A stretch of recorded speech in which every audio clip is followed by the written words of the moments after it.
Bienvenue sur Radio Pays, nous sommes en direct dans les studios de Radio Pays, dans le Grand Forum, édition spéciale bien sûr, avec notre invité Jean-Luc Mélenchon. Nous allons pendant 1 heure lui poser des questions, c'est parce que nous sommes accompagnés de notre rédactrice en chef, Edmé Doudi. Edmé, tu me permets de saluer d'abord notre invité, c'est exceptionnel. Jean-Luc Mélenchon, bonjour. Bonjour à vous tous et toutes. Comment allez-vous ? Bien, j'ai déjà la nostalgie, je prends l'avion tout à l'heure, je vous remercie de m'avoir invité comme ça sur la dernière ligne droite, mais je repars avec le cœur plein de tout ce que j'ai vu. Vous savez, dans la vie, une vie politique, c'est pas une vie comme tout le monde. Et il y a des moments comme ça où vous recevez des chocs. Hier, sur l'Oyapock, ça a vraiment été un beau moment de ma vie d'homme, je parle pas de ma vie politique, bien sûr, mais de ma vie d'homme, de voir la frontière de la France avec le Brésil. Ça faisait rire mes compagnons qui sont avec moi, parce que j'ai tellement de fois dit que la plus grande frontière de la France était avec le Brésil et l'Oyapock. Mais je n'avais pas idée de ce qu'était l'Oyapock, je ne l'avais jamais vu. Et j'ai été absolument rempli par ce que j'ai vu. Cette immensité, ce pays neuf que vous avez, quelle chance vous avez les jeunes gens guyanais, vous avez un pays tout neuf, tout beau, et vous êtes tellement plein d'énergie. Bref, je repars avec la nostalgie de vous. On aura l'occasion d'y revenir, c'était juste un bonjour. Saluez également Edmé Doudi. Bonjour Edmé. Bonjour Gilles, bonjour à tous, bonjour Monsieur Mélenchon. Bonjour Madame.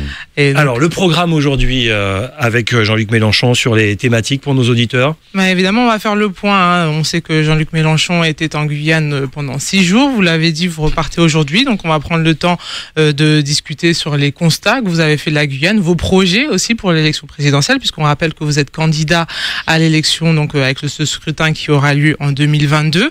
Donc, on va aborder évidemment les questions qui intéressent les Guyanais. Les Guyanais ont besoin d'avoir peut-être des réponses de la part de Jean-Luc Mélenchon, s'ils sont intéressés par son programme.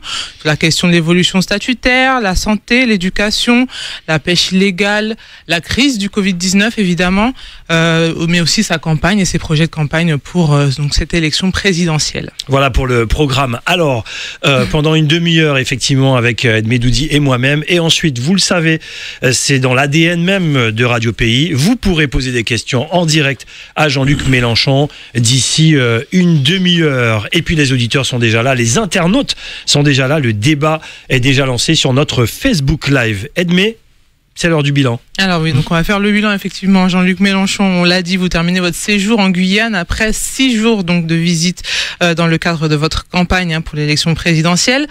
Alors, on va essayer de faire le constat. Vous nous avez parlé de découvertes et de belles choses. La Guyane riche de diversité et de sa nature.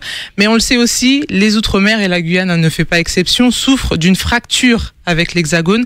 Quel est votre constat par rapport à ça et quelles sont, selon vous, les grandes difficultés de la Guyane ? Alors, c'est la 4e fois que je suis présent en Guyane, donc j'ai la possibilité de comparer des moments différents et des situations différentes. Je suis venu en Guyane comme ministre, je suis venu en Guyane comme militant politique dans une élection partielle, bref, j'ai eu plusieurs entrées. Je peux donc parler je connais les problèmes en général structurels de la Guyane, on va en parler, mais d'abord commençons par le moment. Le moment est celui d'une exaspération que la caste médiatico-politique de l'Hexagone ne comprend, ni n'est disposée à comprendre. Je suis sidéré par ça. Voyez-vous, c'est cette distance du regard de l'Hexagone sur les territoires français d'outre-mer.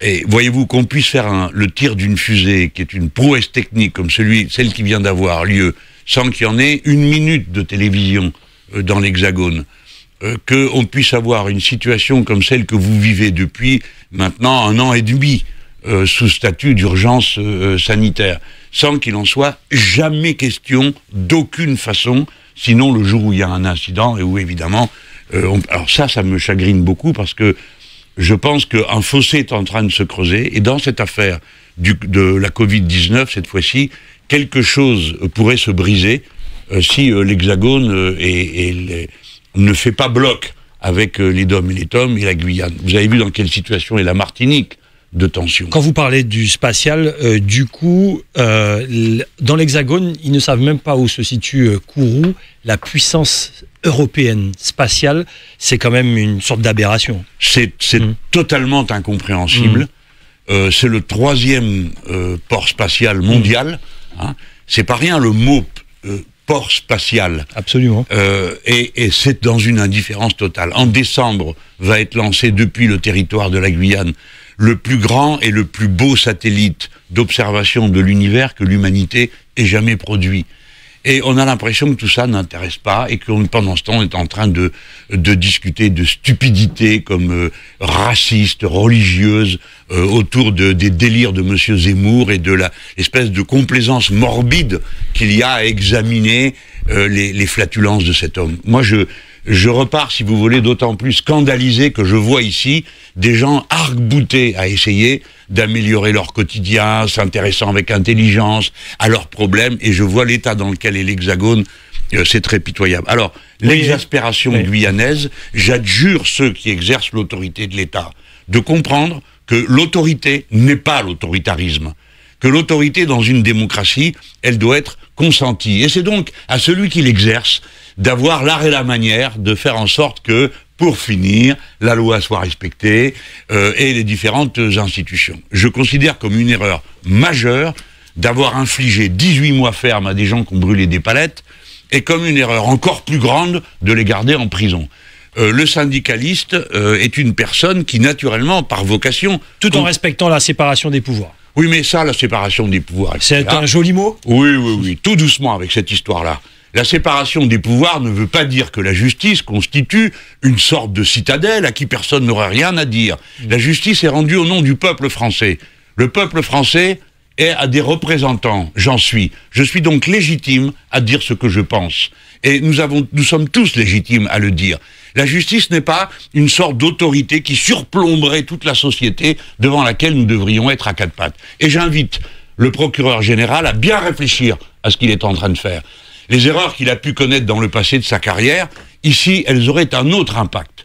Au mois de décembre prochain, la France est sous les yeux du monde entier, et la Guyane aussi. Par conséquent, si, par autoritarisme, on a créé ici une situation ingérable, c'est à lui qu'on demandera des comptes, ainsi qu'à tous ceux qui auront créé cette situation de tension extrême. Moi, je le redis, comme dans cette histoire de vaccin. Pardon si je on va y revenir. Non, mais on va y revenir. Alors, ça, on va prendre le temps. En tout cas, je dis ce que je pense. Toujours le bilan. Maintenant, il faut que l'autorité de l'État en Guyane s'exerce avec fermeté et implacablement là où elle doit s'exercer, c'est-à-dire face à l'orpaillage, c'est-à-dire face à la pêche clandestine, on va y revenir. Et qu'ensuite elle se comporte d'une manière respectueuse à l'égard de la société guyanaise et respectueuse à l'égard des intérêts fondamentaux de la patrie. Toujours le bilan. Justement, M. Mélenchon, vous avez parlé d'autorité de l'État, de cette fracture entre la Guyane et l'Hexagone. On entend aussi, et certains Guyanais ont demandé à ce que le statut de la Guyane évolue, une évolution statutaire, un dossier qui est en cours depuis les mouvements de 2017, qui n'a pas beaucoup avancé selon certains. Justement, vous avez parlé justement de cette évolution statutaire en disant que vous, président de la République, l'évolution statutaire se ferait plus vite, enfin le changement de statut se ferait plus vite. Comment vous allez mettre en place ça ? C'est absolument certain. D'abord parce que je suis convaincu. Tout commence par là. Si ceux qui décident ne sont convaincus de rien, c'est le dernier qui a parlé qui a raison. Ou bien s'ils sont convaincus du contraire de ce que vous leur demandez mais qu'ils ne vous le disent pas, vous avez affaire à des hypocrites. Moi j'appartiens à une vieille tradition jacobine et assez centralisatrice. La vie m'a appris que ce schéma ne correspond plus à la réalité de la France. Je suis convaincu de cela. Et d'ailleurs, il me suffit d'observer qu'il y a le statut particulier, article 74 de la Constitution de la Polynésie française, qui a un gouvernement, celui du territoire de la Nouvelle-Calédonie, la Martinique n'a qu'une assemblée, la Guadeloupe en a deux, la Réunion en a deux. Bon, donc nous sommes donc devant une république qui était une république unitaire et qui dorénavant est devenue autre chose. Par conséquent, il n'y a pas d'obstacle à penser avec décontraction à ce qu'il faut faire en Guyane. La Guyane est un cas absolument à part. C'est un dôme, d'accord ? C'est un territoire, la CTG qui le gouverne, donc une instance particulière, mais il est continental. Par conséquent, ça n'a rien à voir avec une île, même si le président de la République a confondu le Maroni plus l'Oyapock et l'Atlantique, ça suffit pas à faire de la Guyane une île. Donc, nous sommes devant un pays en formation, je pèse mes mots, un pays en formation à l'intérieur de l'ensemble français, et nous devons comprendre qu'il n'est pas possible d'appliquer de manière aveugle des normes de la même manière devant l'étendue immense de votre territoire, équivalent à celui du Portugal, avec des règles qui seraient valables pour le Poitou, la Picardie et l'Île-de-France. N'importe qui de sensé est capable de comprendre ça. Donc il faut changer. On reste sur le statut. Vous le dites en tant que candidat. On va revenir sur votre élection tout à l'heure. Vous dites en tant que candidat. Demain, vous êtes président de la République et on vous dit, Monsieur Mélenchon, attention, la Guyane, il y a des richesses, il y a la fusée, il faut protéger. L'or, on y reviendra sûrement, il faut protéger. Attention, trop d'autonomie, peut-être on peut perdre la main. Je vous pose la question comme ça, Jean-Luc Mélenchon. Je comprends, je comprends, mais j'ai assez vécu d'expérience politique pour connaître les dommages de tel raisonnement. Parce que je me souviens de ce qu'on disait au moment où la Nouvelle-Calédonie demandait à changer de statut, et où on était en situation de blocage absolu. Alors il y avait déjà les va-t-en-guerre et les mouvements de menton, les nodules métalliques qui sont dans la mer, l'Australie qui est à côté, enfin bref, il n'y avait rien d'autre comme solution que de dresser à la chicotte les gens qui s'y trouvaient. Eh bien c'est le contraire qu'on a fait, et on a bien fait. On a inventé un nouveau statut, on a inventé un congrès du territoire. Nous ne perdrons, nous tous, vous comme moi, parce que, ou vous madame, tous les trois nous sommes français, tous les trois nous aimons notre pays. Nous l'aimons différemment, compte tenu de nos vies particulières. Alors, que faut-il faire? Il faut d'abord que ce soit possible de changer. Comme vous le savez, je suis le seul candidat qui prévoit de convoquer une assemblée constituante en France pour imaginer une nouvelle constitution. Parce que figurez-vous qu'il n'y a pas que vous, Guyanais, qui êtes à l'étroit dans des habits trop vieux. Hein. L'Hexagone, figurez-vous, vit dans une constitution rectifiée 23 fois sans l'avis de personne, à part des assemblées, et qui a été créée à une époque où 80% de la population vivait à la campagne. Depuis, 80% des femmes travaillent, depuis 20% seulement de la population vit à la campagne, tout a changé. Plus le fait qu'en 1950, il y avait un Français sur 10 qui avait un grand-père étranger, aujourd'hui c'est 1 sur 4.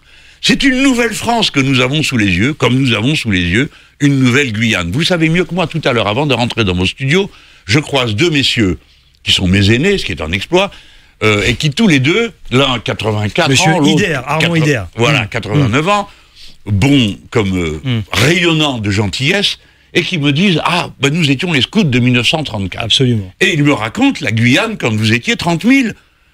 Tout le monde se connaissait. Vous êtes plus de 400 000. Vous dites 400 000, 400 000, oui. Écoutez, moi, je me... 300 000 selon une je prends les 400 000, c'est beaucoup. Je prends les chiffres du président Gabriel Serville. Si je me suis trompé, je vous prie de m'en excuser. C'est le chiffre que j'ai retenu. Et je prie que l'administration de l'État veuille bien donner les subventions qui y correspondent. Parce que faire semblant de ne pas connaître la réalité n'a jamais amené aucun pouvoir à autre chose qu'à des erreurs.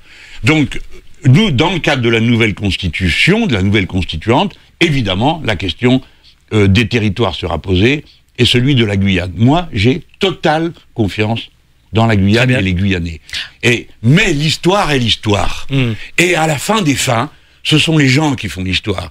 Et si la patrie ne s'est pas rendue aimable, si elle apparaît comme une brute, qui tyrannise, qui n'écoute pas ce que les gens disent, alors il ne faut pas s'étonner qu'elle soit moins aimée après qu'avant. Donc la première des tâches d'un nouveau pouvoir en France serait de se rendre aimable, bienveillante, respectueuse. Et si on commençait par ça, je suis sûr que moi je n'ai aucune crainte sur ce que veulent les Guyanais à la fin. Alors avec une évolution statutaire ou un changement de constitution, comme vous l'avez dit, alors on va se reconcentrer évidemment sur la Guyane, mais ça concerne différents territoires de France. Comment, en tant que vous, président, et avec votre gouvernement, comment vous allez travailler avec les Guyanais? Est-ce que ce sera plus de pouvoir, par exemple plus de responsabilité pour la collectivité territoriale? Ou le préfet de Guyane, quel rôle aura-t-il dans cette nouvelle Guyane sous Jean-Luc Mélenchon? D'abord, pour moi, l'acteur central de la période sera la CTG. Ces élus, que voulez-vous? Dans une démocratie, on fonctionne comme ça. On part des élus. Nous avons cette collectivité, elle est représentative de la majorité et de l'opposition, donc à condition de se comporter correctement, on peut parler avec tout le monde. D'ailleurs, moi, mon expérience guyanaise Quand je suis venu la dernière fois, j'ai été reçu magnifiquement par monsieur Rodolphe Alexandre, avec beaucoup de courtoisie républicaine. Je garde de lui un très bon souvenir personnel. Et cette fois-ci, évidemment, c'est plus simple pour moi. Gabriel Serville est un ami. Mais c'est pour dire que la Guyane n'est pas peuplée de gens violents et intolérants, c'est le contraire. Donc c'est assez facile de discuter. Je connais des endroits où c'est un peu plus compliqué. Bien, alors, des pouvoirs supplémentaires, et nous avons d'abord un programme, c'est la chance qu'on a en Guyane. Ailleurs, on peut se casser la tête et faire des réunions. Ici, il y a un accord de Guyane. Donc, première chose, on applique l'accord de Guyane. Et on applique ce que dit le président Serville a une très belle expression, parce que je lui dis, tu comprends, il faudrait qu'on ait une loi d'exception pour aller plus vite. Parce que, les amis, vous avez prévu un certain nombre, je prends l'exemple de l'éducation, de lycées, mais il faudra en construire 10 d'ici 2040. Alors, si on y va au rythme de 6 ans pour arriver à en construire un, le temps qu'on finisse, on sera déjà dépassé. Et puis, on aura raté les générations. Donc, alors, et Serville me dit... On peut pas non plus construire un lycée et collège chaque année. Hein, et pourquoi, s'il vous plaît? Avec quels moyens? Mais parce que la France est immensément riche. Peut-être que vous ne le savez pas. Il y aura le sujet sur l'éducation. Je viens sur l'argent. Mais qu'est-ce que c'est votre affaire? C'est rien du tout. Vous avez besoin d'1 milliard.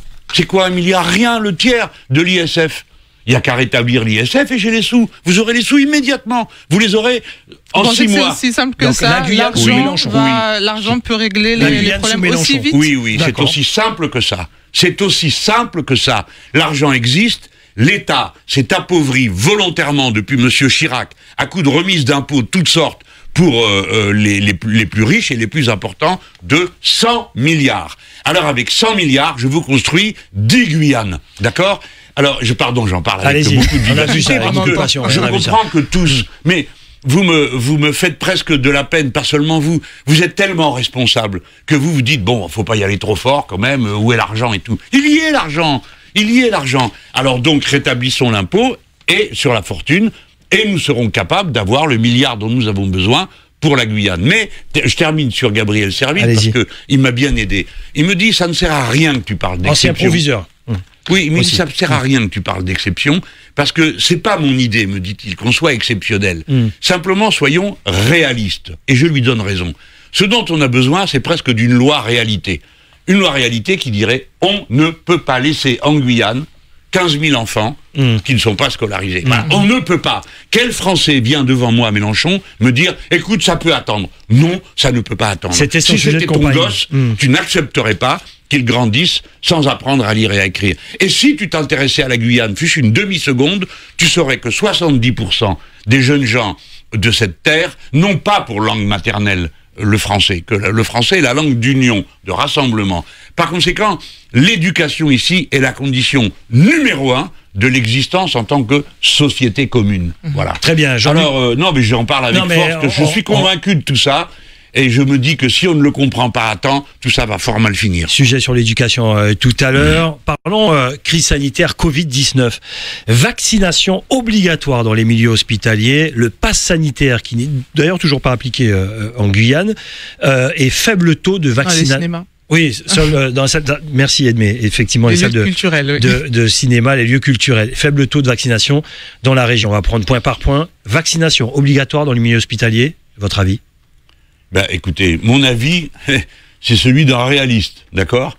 Donc, comme je vous l'ai dit, l'autorité, faut qu'elle se fasse respecter. Et pour se faire respecter, c'est pas par la force, c'est par la conviction. Ça ne sert à rien puisque les gens ne veulent pas. Alors, collez-vous ça dans le crâne, mesdames, messieurs, les technocrates qui avaient imaginé que vous arriveriez en tordant le bras à tout le monde à obliger les gens à se vacciner. Les Guyanais ont une tête et dedans il y a un cerveau, et s'ils veulent pas, ils veulent pas. Donc, il faut les convaincre. C'est d'ailleurs ce que dit l'Organisation mondiale de la santé. Elle dit convaincre plutôt que contraindre. Pardon, mais m'adressant à vous deux, qui êtes des personnes responsables, convaincre plutôt que contraindre. Ils savent mieux que vous et moi ce qu'il y a lieu de faire. Convaincre plutôt que contraindre. Alors, si on n'a pas convaincu, il faut pas s'en prendre aux pas convaincus. Il faut s'en prendre aux pas convaincants, à ceux qui n'arrivent pas à convaincre que le vaccin est la sortie. Alors, la vaccination obligatoire n'existe pas, ni en Europe, l'Europe n'en veut pas, ni au niveau mondial. Alors, il n'y a pas de loi qui le dit. Pardon ? Il n'y a pas de loi là-dessus. Absolument. Donc, c'est une manière... Si ça s'était fait, je vous aurais dit tant mieux. Mais je vous aurais dit quelque chose de plus. Moi-même, je suis vacciné. Je l'ai fait parce que j'ai voulu équilibrer les risques. Et Voilà, je me suis fait vacciner pour diminuer les risques qui me concernent. Mais je prétends pas vous dire ce que vous devez faire. Je vous dis juste, voilà pourquoi moi je l'ai fait. Mais maintenant, vacciné que je suis, je connais ma situation. Je peux être malade. Le vaccin ne me garantit pas à 100%. Deuxièmement, je peux vous contaminer parce que je peux être vacciné et transporter le virus avec moi. Par conséquent, le vaccin, c'est un aspect du problème. L'aspect plus global, c'est les gestes barrières. Donc, il faut que les gens puissent le faire. Vous avez le gel, vous avez l'eau pour vous laver les mains autant de fois qu'il faut? Première question, première réponse, non. Deuxièmement, en métropole, que je connais mieux, l'Hexagone, je dis, il faut faire la société du roulement. On part pas tous au boulot à la même heure et on revient pas tous à la même heure. Parce que sinon, ça donne ces cohues sur les quais de gare qui sont 1000 fois plus contagieuses que n'importe quoi d'autre. Mais, par exemple, pour l'école aussi, on doit faire des roulements. Ensuite, on pourrait installer des épurateurs d'air dans toutes les salles de classe. Bref, il y a toute une logique, une construction autour de l'état d'urgence sanitaire qui peut pas être simplement des règlements, des interdictions et des punitions. Du coup, est-ce qu'un responsable politique doit prendre position sur la vaccination? Vous l'avez pris, Jean-Luc Mélenchon. Est-ce qu'un responsable politique doit prendre position sur la vaccination? Non, parce que ça tourne mal. Je vais vous dire pourquoi. Dites-nous. D'abord, un responsable politique n'est pas omniscient. Et il faut arrêter de croire que nous serions touchés par une grâce singulière. On a connu ça dans le passé, hein, pour ceux qui ont le plus de mémoire historique. Il y avait même un régime qui prétendait que la politique était puissante en matière de science. C'était Lysenko, en URSS. Bon, il y a longtemps qu'on a tourné la page de ce genre de choses. Moi, je ne suis pas virologue. Je ne m'engage pas devant vous à vous dire « faites ceci ou faites cela parce que c'est sûr que c'est bien ». On me dit « il vaut mieux être vacciné, ça fait descendre le risque ». Je dis aux gens « je le fais pour moi ». Mais réfléchissez et faites en conscience. Les responsables politiques, ils se sont risqués à aller dire faites ceci et faites cela. Aujourd'hui, ils sont dans la situation dans laquelle on est en Martinique, où le président, qui est un homme parfait, que je connais et que j'apprécie, demande à l'État d'intervenir pour faire de la médiation. Et j'estime que le président Gabriel Serville a été beaucoup plus efficace dans sa manière d'être, en restant ouvert, parce que les gens se disent cet homme n'est pas en train d'essayer de nous faire de force quelque chose. Il est comme nous, il réfléchit. Voyez-vous, je vous fais l'aveu. Je suis content d'être vacciné. D'ailleurs, je ne sais pas ce que ce serait dans le cas contraire. J'ai parlé avec mes enfants. Bien, je suis grand-père. Eh bien, franchement, j'ai pas envie d'avoir la responsabilité de décider pour ma petite fille. Et c'est ma fille qui va décider et son époux.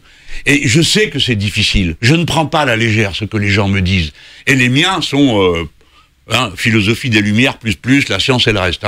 Si mes propres enfants sont dans ce doute, alors je comprends que d'autres le soient. Et ma réponse de dirigeant politique doit être de dire comment, en toute hypothèse, nous pouvons agir. Parce que une infirmière libérale hier m'a dit quelque chose de très important. Elle m'a dit, écoutez, monsieur Mélenchon, on va pas se fâcher avec vous s'il faut ou pas le vaccin. Mais elle dit, écoutez, et ceux qui sont pas vaccinés, même si tout le monde se vaccine, qu'est-ce que vous en faites? Et ceux qui sont en cours de vaccination, qu'est-ce que vous en faites? Vous les enfermez dans une cage? Et ceux qui sont malades? Bref, elle me dit, vous n'échappez pas au problème de réfléchir à ce que vous faites avec ceux qui ne sont pas vaccinés. Et la société est faite pour tout le monde. On ne va pas comme ça enfermer les uns, montrer du doigt les autres. Ça, il faut pas faire ça. Croyez-moi, faites pas ça. Faites dans la bienveillance, la discussion. Et vous, ici, vous avez ces traditions-là. Donc, bienveillance, discussion, pédagogie. Mais parce que du coup, c'est vrai que vous encouragez Gabriel Serville, par exemple, qui a été critiqué même au niveau de l'Hexagone, justement pour sa non-prise de position par rapport à la vaccination. Pour vous, ce n'est pas le rôle d'un élu d'avoir ce positionnement-là, mais que dites-vous aux médecins, au personnel hospitalier qui appel à la vaccination face à la détresse dans les hôpitaux, le manque de place, le choix. En Guyane, à l'hôpital de Saint-Laurent-du-Maroni, les médecins ont été obligés de choisir entre qui sauver parce qu'il n'y avait pas assez de place en réanimation. Face à cela, que pouvez-vous dire à ce personnel médical qui est en détresse? Que je les écoute, mais pour autant, je ne changerai pas. Peut-être qu'ils attendent justement un encouragement des élus pour... je comprends, j'estime avoir fait ce que je pouvais déjà en disant, écoutez, regardez, je suis pas seulement en train de... D'abord, je vous donnerai pas d'ordre et encore moins de conseils. Mais voilà ce que j'ai fait pour moi. Après, vous en faites ce que vous voulez. J'entends ça, j'entends ceux qui ne veulent pas. Et j'entends surtout la situation générale. C'est que mes amis, si vous décidez de foutre dehors de l'hôpital tous ceux qui veulent pas se vacciner, la situation va être pire après qu'avant. Et c'est exactement la difficulté que nous rencontrons en Martinique. Alors, supposez même, madame la rédactrice en chef, supposez même qu'à cet instant, vous et moi, on ait la capacité de convaincre tout le monde. Bon, alors on arrivera à l'hôpital, et puis toc, tout le monde touché par la grâce nous écoute et se fait vacciner séance tenante. Pour autant, ils seront toujours en capacité de contaminer. Donc on n'aurait rien réglé, on aurait réglé une partie du problème. Je veux bien l'admettre et je ne veux surtout pas faire de contre-propagande, mais on n'aurait pas réglé le problème de fond. Donc ne commençons pas par prendre une décision absurde pour créer une situation qui serait d'interdire absolument. Donc moi, c'est clair, je demande le moratoire sur l'interdiction d'exercer. D'ailleurs, c'est ce qui se fait en ce moment en Martinique, parce que c'est ingérable. Et dans l'Hexagone, les gens ont été mortifiés d'apprendre que s'ils ne se vaccinaient pas, ils étaient exclus de l'hôpital, parce qu'on a besoin de tout le monde. J'espère que tout le monde comprend bien la nuance de ce que je dis. La vie est faite de nuances. Et donc, l'art de gouverner, c'est de tenir compte de tout ça, et pas juste d'arriver avec un bulldozer et de dire on fait comme ça et pas autrement parce que le reste ne marche pas. Ce n'est pas vrai. Ed Medoudi, allons-y sur l'éducation avant les auditeurs. Voilà, les auditeurs, on va ouvrir le standard d'ici quelques instants. Un sujet sur l'éducation, oui, Jean-Luc Mélenchon. Effectivement, Jean-Luc Mélenchon, vous avez parlé tout à l'heure de cette problématique en Guyane concernant des milliers d'enfants qui sont déscolarisés. Parce que la Guyane aussi fait face à une démographie importante, une croissance démographique importante, plus de 8000 naissances par an.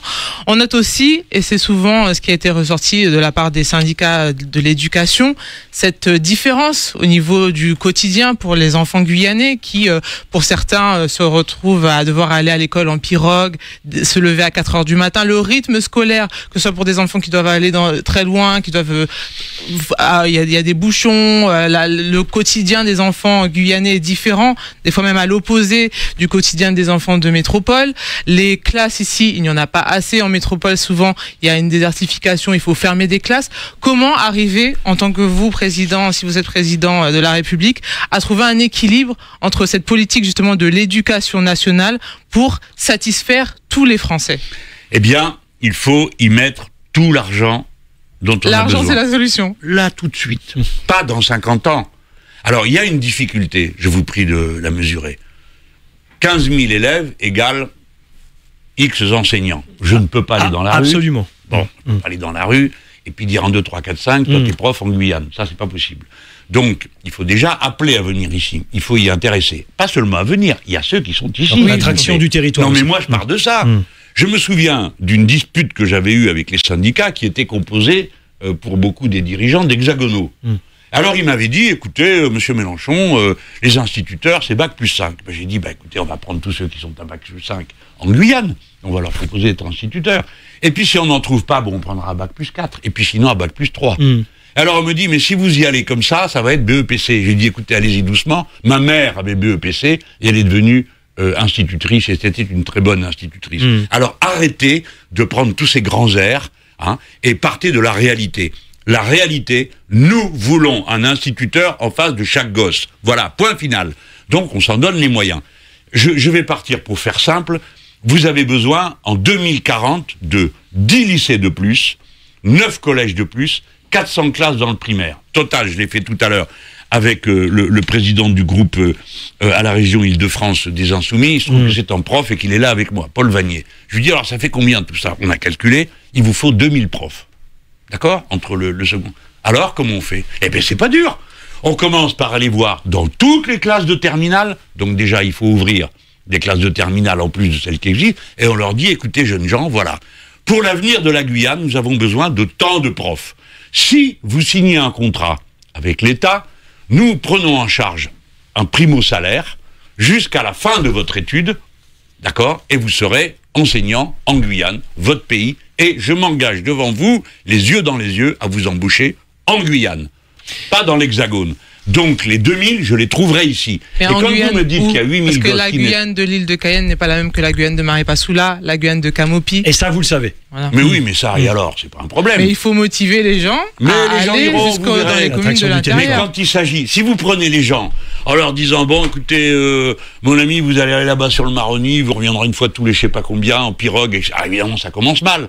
Mais si vous motivez, qu'on explique à nos jeunes gens, ayons confiance dans la jeunesse, enfin nous aussi on a été jeunes quand même, on se rappelle comment on était, on s'enthousiasme, vous allez construire, je mets une grosse guillemets, mais vous autres qui m'écoutez, vous allez entendre, vous allez construire le peuple guyanais, parce que le peuple guyanais, il est en train de se construire dans les années. 8000 naissances par an, mais hurrah, bravo, c'est génial d'avoir des gosses.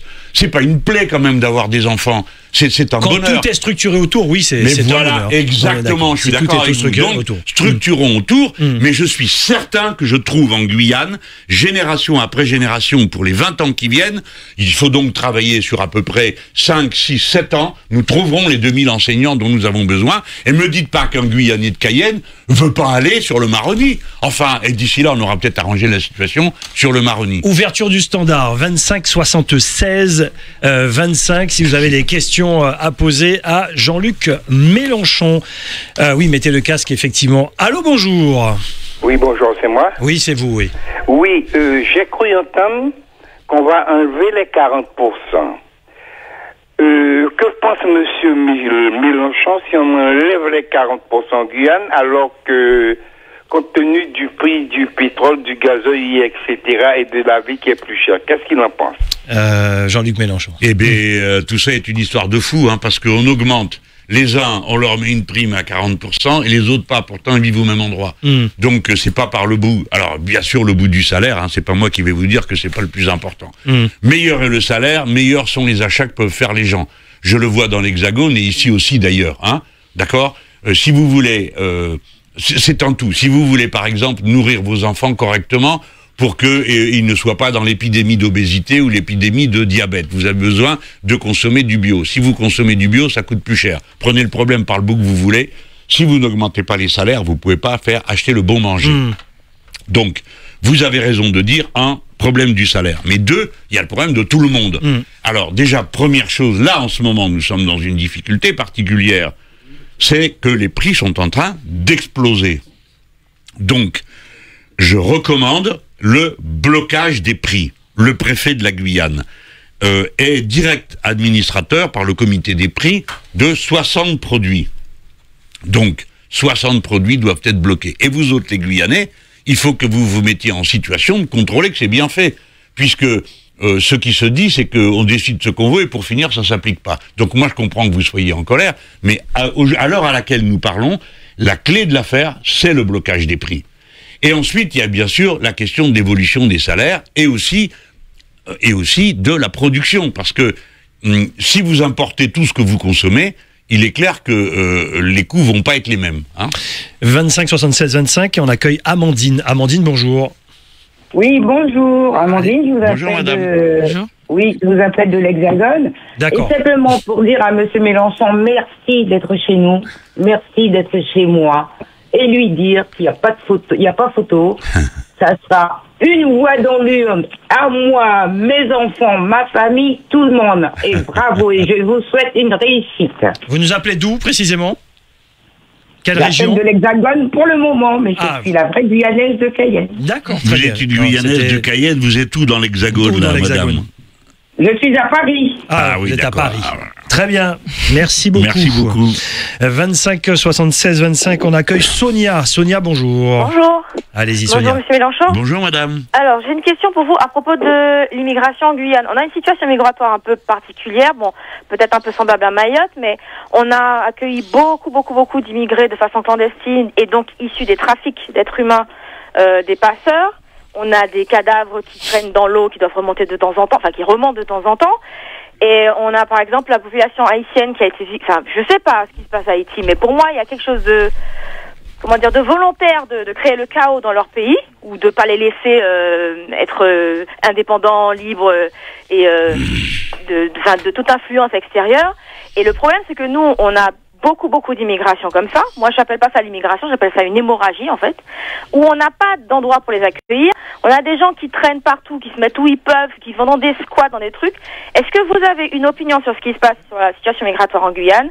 Est-ce que vous avez des propositions par rapport à comment gérer, réguler, je ne sais pas. Votre avis sur la question? Merci, Sonia. Bon, d'abord, vous avez raison de pointer le problème. Et il se présente totalement différemment de la situation de l'Hexagone. Ça n'a strictement rien à voir. Pour une raison fort simple, c'est que les capacités d'accueil n'ont rien à voir. Quand vous êtes sur le territoire de l'Hexagone, nous sommes là à 64 millions. Bon, ça va quoi. On fait des histoires pas possibles. pour des sujets qui, bien sûr, doivent être maîtrisés. Hein. Alors, déjà, on va rappeler des règles de base, parce que sinon, il y a des gens qui se fâchent et qui comprennent pas ce qu'on leur dit. Donc, la loi doit être respectée, la frontière existe, les visas, ça existe, et je ne suis pas partisan du fait qu'on décide qu'il n'y a plus de frontières, qu'il n'y a plus de visas et qu'on fait ce qu'on veut. Parce que ça se termine toujours en défaveur des travailleurs et de l'équilibre de la société. La situation que vous avez évoquée par comparaison à Mayotte, je trouve que vous avez raison de citer Mayotte parce que nous sommes dans une impasse, il faut dire les choses comme elles sont. Si l'État comorien ne fait pas ce qu'il faut pour que les gens se sentent assez bien aux Comores et n'aient pas envie d'en partir, nous aurons un très grand problème. Et nous autres Français, qui, abondons beaucoup le budget des Comores, nous avons des droits sur le fait que nous ne sommes pas d'accord pour qu'on continue à faire comme on le fait aujourd'hui. Alors vous, là, la différence. Alors, il y a la frontière avec le Brésil, c'est une chose, beaucoup plus dure à gérer, paradoxalement, alors qu'il y a un État brésilien, que la frontière avec le Suriname. Par exemple, on le voit dans les affaires de pêche illégale, vous demandez ce qu'ils en pensent aux gendarmes, ils vous disent avec les gens du Suriname, on discute, c'est pacifique, c'est non violent, avec ceux du Brésil, c'est très violent. Hein. Donc vous avez raison de dire que la situation aux deux frontières est pas la même. Et puis vous évoquez Haïti à juste titre. Alors nous autres Français, commençons par dire une chose. Nous avons une dette à l'égard d'Haïti, une dette morale, une dette d'affection, une dette de citoyenneté. Pourquoi ? Jusqu'à 1982, sous l'autorité du président Mitterrand qui l'a interrompu, Haïti a continué à payer les dédommagements pour les esclaves qui avaient été libérés. C'est une honte absolue. Et donc par rapport à la dette, ensuite, réparation ou pas ? Ah ben, clairement, mais au moins faisons quelque chose qui soit utile et qui nous serve. C'est d'abord en Haïti, nous, les Français, de faire ce qu'il faut pour que les gens aient pas envie de partir. Parce que, qu'est-ce que ça donne ? Des malheureux de tous les côtés. Ceux qui partent, qui n'ont pas envie de partir. Je ne cesse de rappeler aux gens qu'on ne part pas par plaisir. Hein ? Bon, qui ne partent pas, et quand ils arrivent ici, deuxième malheur, on ne peut pas les recevoir correctement, donc les gens errent et restent là sans papier. Donc, la mise en ordre, c'est d'abord de régler les problèmes en amont en Haïti.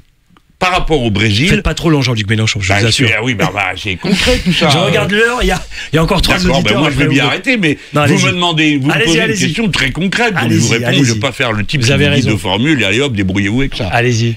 Pour le Brésil, moi je sais que je négocierai autrement, et que j'exigerai que l'armée brésilienne s'occupe vraiment du passage là-bas à l'Oyapock. Hein. Je ne sais pas pourquoi c'est nous qui faisons le boulot. Enfin, tout de même, c'est leurs ressortissants.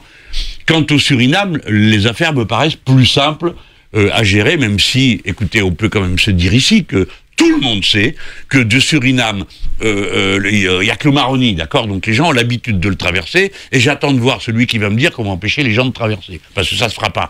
Donc il faut apprendre à gérer des situations qui ne sont, comme on l'a dit ici sur ce plateau à l'instant, notre rédactrice en chef le disait, les situations, le pays étant en devenir et en construction, tout est très différent suivant l'endroit où on se trouve.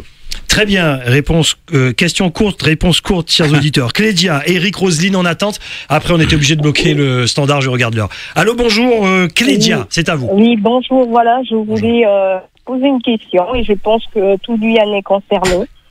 À savoir que vous avez peut-être remarqué, je pense bien que le Guyanais qui a envie de développer son pays, qui a envie de participer dans l'économie, dès le plus jeune âge, il est obligé de partir de chez lui. Les raisons pour lesquelles simple, ça veut dire que quand on voit pour l'alimentation, tout est importé. Nous ne pouvons, c'est-à-dire nous sommes dépendants d'une certaine manière. Si demain, et moi j'aimerais que la France réfléchisse bien, demain personne ne sait ce qui va se passer. Si demain la France se trouve en difficulté, si nous qui sommes dans les dom-toms, nous ne fournissons pas, c'est-à-dire nous n'avons pas une dépendance alimentaire, que si demain il y a un problème, que nous soyons aussi actionnaires pour pouvoir participer. Mais en nous privant, ça veut dire que l'État a une saisie sur toutes les terres et qui fait que nous avons une dépendance. Si demain il y a un problème, par exemple au niveau des ports, au niveau de la France, au niveau de la Martinique, etc., nous souffrons. Nous en avons vu au niveau de tout ce qui est animal. D'autre part, au niveau des études... Et pour finir. Oui, des études. La majorité des Guyanais partent et ne peuvent pas revenir parce qu'il n'y a pas d'infrastructure. Il faudrait changer vraiment le système et c'est ce que je vous dis. Merci. Très bien, merci Clédia. Moi, je suis en accord complet avec ce qui vient d'être dit et j'en tire les conclusions. D'autant que le statut de la terre en Guyane le permet. Si nous avions en Guyane un bon et gros lycée agricole pour les productions vivrières, nous n'en serions pas à 20% seulement de consommation de produits locaux. C'est la même situation que dans l'Hexagone. Alors n'ayez pas de honte ou de gêne particulière. C'est pas totalement la même. On a un problème de foncier ici, mais on y reviendra peut-être. Vous avez une très bonne terre qui est bien noble et qui est moins pourrie que celle de l'Hexagone. Qui appartient à la maîtrise de l'État. La maîtrise de l'État. Mais allez-y, continuez. Non, mais précisément, c'est ça qui rend tout facile. Comme c'est à l'État. Imaginez-vous s'il fallait faire ça dans l'Hexagone. Chaque fois que vous avez une cuillère à café de terre, il faut se disputer avec la moitié du village. Ici, c'est pas le cas. La terre, elle est là. Alors donc, si nous avions un très bon lycée et qu'on dise, écoutez jeunes gens, nous avons besoin de tant de paysans. Pourquoi je vous dis ça? Parce que en Hexagone, pareil, ils m'ont fait un magnifique programme agricole, tout ça, magique. Sauf que pour arriver à faire 100% bio dans les cantines, il faut 300 000 paysans. J'ai dit à mes camarades, vous les trouvez où? C'est pas tout de dire que vous allez faire ceci ou cela, qui va le faire? Il faut donc d'abord qu'on ait les paysans, donc il faut les former. Nous avons des gens déjà qui savent travailler la terre en Guyane. À cela, il faut discuter avec eux, et je suis pour qu'on leur donne les diplômes d'État qui correspondent à leur savoir-faire, de manière à entraîner toute la société. Première réponse, elle a raison cette dame, la souveraineté alimentaire, soyez pas fous, soyez raisonnables et responsables, débrouillez-vous pour produire, parce que tout le monde a vu comment, avec la Covid, se couper les chaînes d'interdépendance. C'est pareil pour l'énergie. Vous avez besoin d'un plan d'autonomie énergétique. C'est à portée de main, parce que vous avez une telle quantité ici de rivières et d'eau qui descend vers la mer, que c'est bien le diable si vous n'arrivez pas à prendre là-dedans l'énergie dont vous avez besoin. Si vous êtes président demain, vous libérez le foncier. 25... Non, attendez. Je libère le foncier pour faire ce qui aura été décidé. Absolument. Pas pour que chacun vienne faire sa piscine ou son je sais pas quoi, n'importe où dans la forêt. On est d'accord. Allez, on accueille Eric et Roselyne ensuite. Eric, bonjour.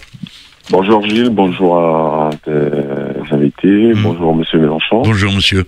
Ça fait plaisir de vous entendre.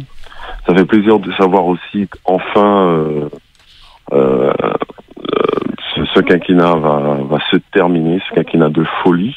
Je pense que nous le voyons tous de la même façon. Alors moi j'ai qu'une seule chose à vous demander. Tout d'abord, on sait très bien qu'en Guyane, on a les moyens de pouvoir se développer. On a des filières qui n'existent nulle part ailleurs. On parle souvent de nos mers les plus riches au monde en poissons, avec des lois qui nous permettent même pas de pêcher certains poissons et qui permettent à d'autres de venir les pêcher. On a des filières du bois qui peuvent se développer. Vous parlez du foncier, c'est exactement pareil. Est-ce que dans votre projet de campagne, vous allez intégrer ce fait qu'il faut absolument accélérer l'évolution institutionnelle de la Guyane? Je ne parle pas forcément d'indépendance, mais une évolution qui nous donnerait les pouvoirs, je dis bien les pouvoirs, de pouvoir enfin se développer, juste permettre à quelques citoyens de vivre correctement. Très bien Eric. Voilà. Merci. C'est très juste. Le fond de l'affaire est le suivant. D'après moi, si on veut avoir une discussion raisonnable, parce que si on s'envoie des grands mots à la figure, c'est pas ce que vous allez faire, monsieur. Mais alors là, va dire indépendance, l'autre je sais pas quoi. Alors ça dure des heures et puis à la fin, on n'en est même point qu'au début. C'est quels sont les besoins et comment on fait pour développer les filières. Vous avez évoqué la filière bois. En tant que ministre de l'enseignement professionnel, je suis venu ici il y a 20 ans. Alors on m'a dit oui, t'inquiète pas, c'est en route, on va le faire et tout. On en est toujours au même point, avec 2 CAP. Ça m'énerve beaucoup. S'il y a un endroit où on pourrait faire de la sylviculture, c'est quand même bien ici. Bon, donc vous avez raison. À chaque fois, l'éducation est la question clé du futur de la Guyane. Et vous pouvez faire absolument tout parce que vous avez la jeunesse disponible, vous avez la terre qui est disponible, et ainsi de suite. Donc, moi, je crois beaucoup à tout ce que vous avez dit. L'évolution institutionnelle, c'est une nécessité. Et pour ne pas tourner autour du pot, je vous dis ce que j'ai dans l'œil de connaisseur de l'histoire. Et puis, je connais toute l'Amérique du Sud. J'ai fait le tour à peu près complet. La Guyane est en devenir. Vous êtes à un moment clé où l'augmentation de la population fait peuple. C'est une évidence dont vous allez découvrir toute la portée dans les 20 ans qui viennent. Vous avez donc 20 ans devant vous pour vous équiper à fond, pour faire face aux questions que vous vous poserez à ce moment-là. Moi, je n'y serai peut-être plus pour en discuter. Mais la jeune génération, si. Et vous devez tenir compte du fait que le changement climatique va complètement changer l'identité de la biodiversité guyanaise. Donc vous êtes devant un moment fascinant. L'atout que vous avez, c'est cette troisième port spatial, parce que je termine là-dessus.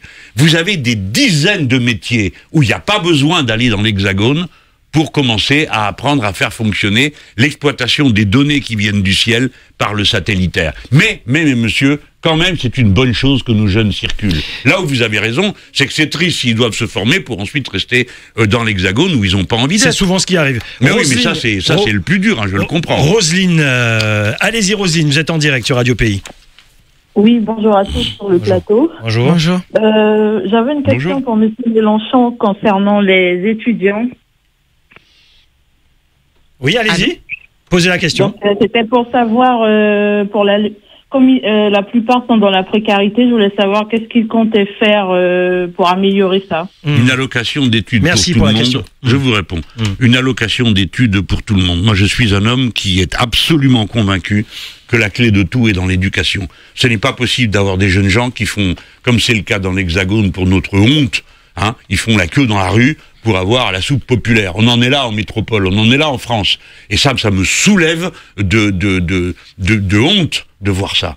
Alors, je pense que si nous donnons une allocation d'études qui permet d'être au niveau à peu près de 1000 euros, bon, avec ça, il y a de quoi vivre. Moi, je vois pas comment on peut vivre avec moins de 1000 euros, au moins dans l'Hexagone. Peut-être que dans la Guyane, vous diriez autrement. Je pense que c'est la CTG, si c'était moi qui avais à décider. Je leur dirais, bon, qu'est-ce qu'il faut pour la Guyane? Comment on s'y prend? Par exemple, j'ai dit tout à l'heure quelque chose d'extrêmement important, c'est que, en gros, on pré-recruterait les enseignants du futur en Guyane et on leur assurerait un revenu. Alors vous n'avez pas connu ça, mais à l'époque où il y avait les écoles normales, on faisait comme ça. Et figurez-vous que c'est comme ça que des dizaines de filles ont pu faire des études, parce qu'à l'époque, on privilégiait les études des garçons, parce qu'il n'y avait pas assez de sous à la maison dans les milieux populaires, et eux disaient, on fait étudier le garçon, pas la fille. Et c'est comme ça que des milliers de jeunes femmes sont devenues autonomes par un métier, un salaire, etc. Donc moi, je rêve de rétablir ça, et je pense qu'en Guyane, c'est typique un des endroits où il faut faire ça. Très bien, merci pour les auditeurs. On est obligé de bloquer le standard, on regarde l'heure. Je regarde que Jean-Luc Mélenchon, effectivement, ne reste pas jusqu'au bout du Grand Forum. Ma chère Edmé, Jean-Luc Mélenchon est en campagne. Oui, il est en campagne, mais c'est vrai qu'avant de parler de la campagne, comme on a entendu, suite aux questions des auditeurs, beaucoup de réponses concernant le terrain, la forêt en Guyane. Une question sur votre politique environnementale. On sait que donc la Guyane, c'est la forêt, c'est ce parc naturel, mais c'est aussi l'or. Il faut aussi un développement, certaines demandent un développement de l'industrie, mais on va parler de l'or, l'exploitation minière.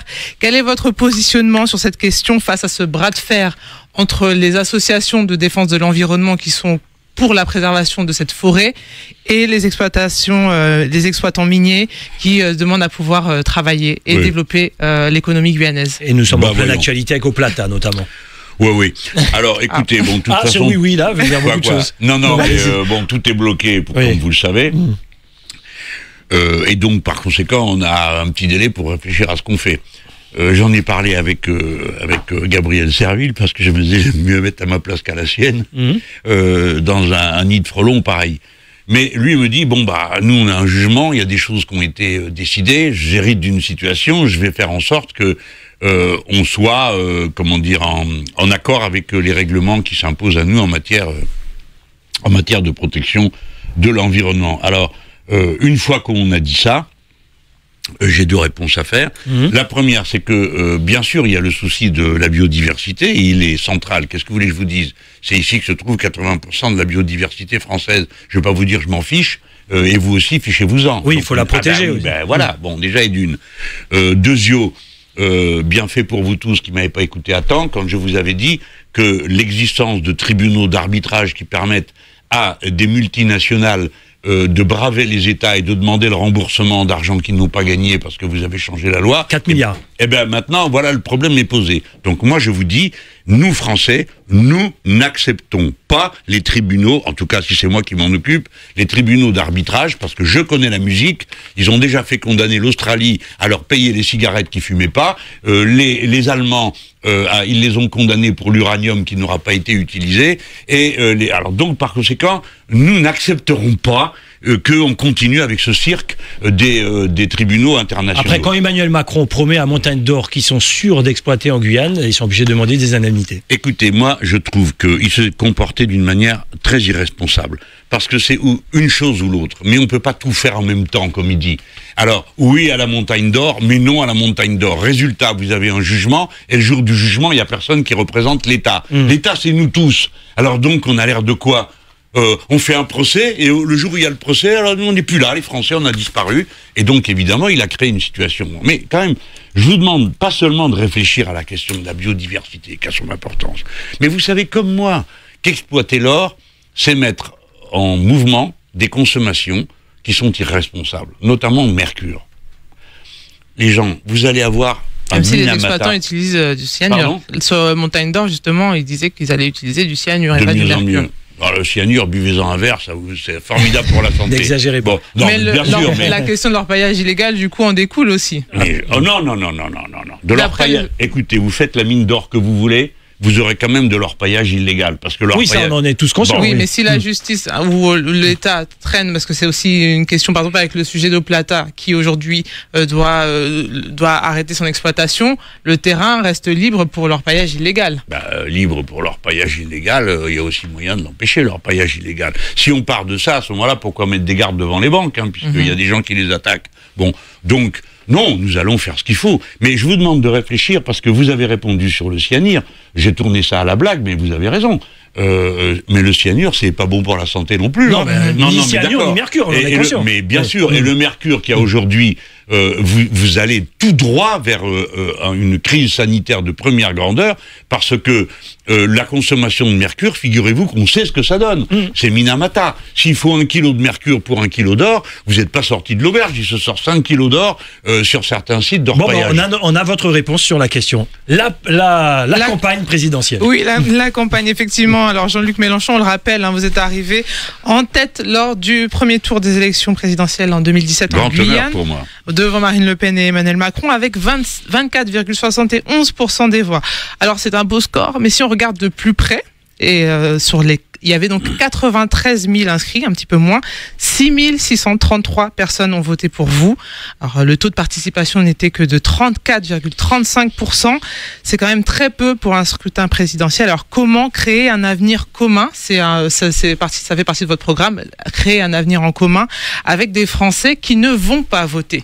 Ah, vous avez raison, c'est le problème qui est posé à l'Hexagone, parce que jusque-là, on pensait que c'était une caractéristique locale, mais non.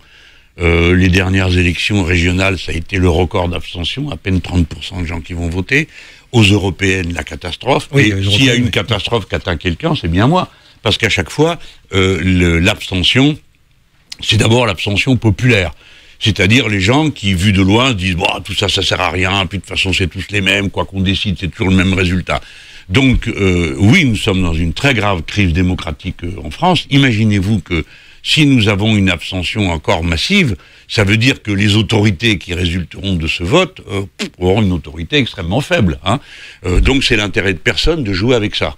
Et de s'amuser, comme le font les instituts de sondage en ce moment, à faire des sondages en ne comptant que ceux qui sont absolument sûrs et certains d'aller voter. Alors on a l'impression qu'ils rêvent de cette société où il n'y aurait plus de milieu populaire, où ils voteraient plus, ils n'auraient plus d'avis, ça y est, on reste entre nous, on décide. Bon, c'est une erreur totale de faire ça, de désespérer tout le monde en disant de toute façon rien ne sert à rien, l'élection est jouée d'avance. Donc qu'est-ce qu'il faut faire ? D'abord, dire aux gens c'est pas joué d'avance, 2, faire notre travail à tous, chacun dans notre rôle. Vous, en tant que organisateur de l'opinion publique que vous êtes, parce que vous êtes un lieu de rencontre, c'est vous qui installez les débats. Si vous n'y êtes pas, il n'y a personne pour le faire. Nous autres qui sommes des militants et des personnes engagées, nous avons notre part aussi. Alors donc, il faut rendre le débat intéressant, pour que les gens se rendent compte qu'ils vont parler de leur avenir. Mais excusez-moi, mais si on doit dire à la Guyane, écoutez, le problème c'est les islamo-gauchistes et le racisme, ça va pas passionner les foules. Les gens vont pas dire, écoutez, nous allons venir nous-mêmes voter contre nous. Voilà. Donc, et puis je vous l'ai dit, je changerai les institutions. Que les gens qui m'entendent se disent, si on vote pour cet homme, moi je ne fais pas une carrière, j'ai 70 ans, je ne suis pas en train de préparer mon futur de conférencier. Je suis l'homme qui correspond à la possibilité de régler des problèmes parce que je n'y ai aucun intérêt sur le futur autre que celui du présent. Et il faut des fois, dans l'histoire, pardon de parler comme ça, qu'il y ait des gens qui arrivent et qui fassent ça. Je suis candidat cette fois-ci, je convoquerai une assemblée constituante. Si vous voulez de moi, j'appliquerai le programme. Si vous n'en voulez pas, je rentre chez moi. Très bien. Votre question justement, votre programme... Ou en Guyane peut-être. Votre programme, l'avenir en commun, on entend beaucoup ce slogan, l'avenir en commun. La division de la gauche n'aura-t-elle pas raison justement de ce projet d'avenir en commun? Jadot, Hidalgo, Mélenchon. Oui, la droite aussi est très explosée pour la première fois à l'extrême droite. Mais nous, l'ex-gauche, parce que je sais pas de quoi on parle, moi, la gauche traditionnelle, il y en a, ils sont pas tellement à gauche. Hein. La gauche unie, c'est une utopie? Chacun a ses idées? C'est pas une utopie, on aimerait bien, mais moi je me vois pas venir vous voir et vous dire, écoutez, voilà, je me suis allié avec Madame Hidalgo, donc s'il vous plaît, on parlera plus de salaire, on parlera pas de 6e République, on parlera pas d'Europe, on parlera de rien, mais on vous régale en vous donnant la possibilité d'avoir une belle étiquette à vous mettre autour du cou, la gauche. Ouais. Ça n'a pas de sens. Donc, je préfère être honnête, prendre le risque de l'honnêteté. De toute façon, les gens, il faut bien voir. En 2017, les électeurs ont fait sauter la plateforme politique. Les deux partis traditionnels qui gouvernaient le pays se sont effondrés. Ouais, et depuis, la France se cherche un peu à tâtons. Nous avons mis en place un jeune homme qui a une vision du monde, qui est extrêmement typé par son propre métier d'homme de la finance et tout ça. Il pense que tout peut se régler à ce niveau-là. Et qui confond le gouvernement des gens avec l'administration des choses. Ça donne une brutalité dans la pratique et surtout, ça donne de sa part une forme de désinvolture à l'égard des tendances profondes qui animent la société. Tout à l'heure, madame, vous me disiez, la question est posée de l'industrialisation. Comme vous avez raison. Mais industrialiser quoi et pour faire quoi? Quand vous écoutez... pour une autonomie, peut-être souveraineté. Non, mais j'ai compris ce que vous vouliez dire. Mais lui, quand il en reparle, je me dis, mais enfin, c'est incroyable, ce type a vendu Alstom aux Américains, il vient maintenant nous dire qu'il faut industrialiser. Donc, les Français sont à un moment un peu carrefour de leur histoire. J'espère que la campagne leur serve. Mais en ce moment, dans les médias, il y a eu un sursaut. Je ne sais pas si vous le savez, Ouest France, qui est le plus grand quotidien régional de France, de l'Hexagone, a décidé de ne plus publier de sondage, en disant maintenant ça suffit, c'est une clownerie.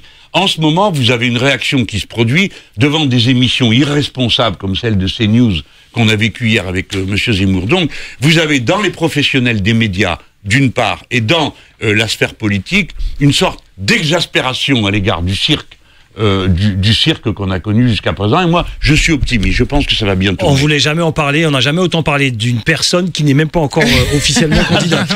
Alors, on veut respecter le timing, Jean-Luc Mélenchon, bientôt les législatives, il y a des amis à vous qui seront sûrement candidats ici en Guyane, des Viriman, Philippe Bouba, vous allez faire campagne avec eux, vous allez les soutenir, vous sentez qu'ils ont les épaules pour être futurs députés de la Guyane? Bon, la Guyane a assez d'enfants pour produire des bons députés. D'abord, vous en aviez un excellent, qui était M.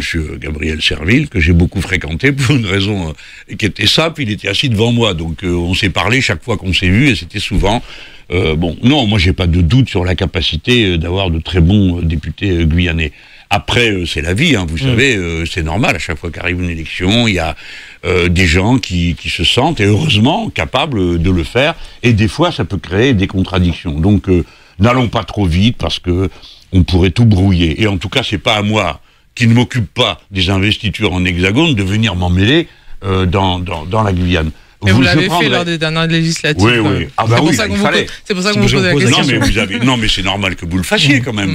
Je suis là, donc je dois répondre de ce que je fais, bien sûr. Je suis venu ici faire campagne avec David Riemann, pour qui je garde un sentiment très fort d'estime, d'amitié. Je l'ai vu faire campagne. Et j'ai vu comment il a perdu sur le fil, et j'ai vu où, je suis assez expert pour savoir repérer ces choses-là. Bon, bref, je n'ai pas gardé le meilleur souvenir du monde du résultat de cette élection, parce que quand dans certains villages on vote à 90% pour une législative partielle, quand on votait à peine à 10% pour la présidentielle, disons que je n'arrive pas très bien à comprendre le candidat a bien fait sa campagne. Voilà, on va dire ça. Exactement. Mais vous avez raison, parce que la démocratie, c'est aussi qu'il faut savoir perdre. Donc, dernière question. J'ai perdu. Mais non, je vais vous dire ce que je ferai pour que vous le sachiez. Je demanderai son avis à Gabriel Serville, que je considère en Guyane comme étant le leader naturel de tout ce qui est le mouvement progressiste guyanais. Je sais que je suis en train de lui mettre sur le dos un sac fort lourd, lui qui en a déjà beaucoup sur le dos. Mais c'est comme ça. La vie, à certains moments, vous met dans certaines situations. Le grand homme de la Guyane, maintenant, c'est Gabriel Serville, parce que il a les épaules pour ça, il a la sagesse, il a le sang-froid.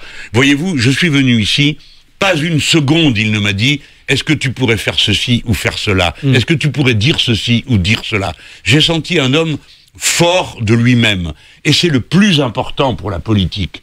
Et je l'ai senti sage. J'ai vu comment il mène son affaire sur la crise sanitaire. Je souhaite à aucun d'entre vous d'avoir à se taper une situation pareille. Déjà derrière un micro, c'est assez compliqué. Imaginez-vous ce que c'est derrière l'autorité publique. Je crois que la Guyane a, avec cet homme, une très grande chance. Et je ne commettrai pas l'erreur de faire quoi que ce soit sans son accord. Une conclusion, Edmé ? Une conclusion. Alors, j'ai une petite dernière question. On ne peut pas ne pas vous poser cette question. Alors, finir cette interview, en tout cas, en parlant de l'actualité. Vous avez été cité lors du témoignage de Patrick Buisson dans l'affaire des sondages à l'Élysée comme sa taupe quand vous étiez au PS. Une réaction par rapport à ça ? Vous avez vu ça sur Twitter ? La quoi ? Sa taupe. Vous étiez sa taupe de qui ? De Patrick Buisson. Vous n'avez pas vu Twitter aujourd'hui ? Non, vous avez été cité, monsieur Mélenchon, hier. Vous êtes sérieux ? Non, ça c'est pas mal ça. Alors, on va en profiter pour raconter la vraie histoire de mes relations avec monsieur Buisson.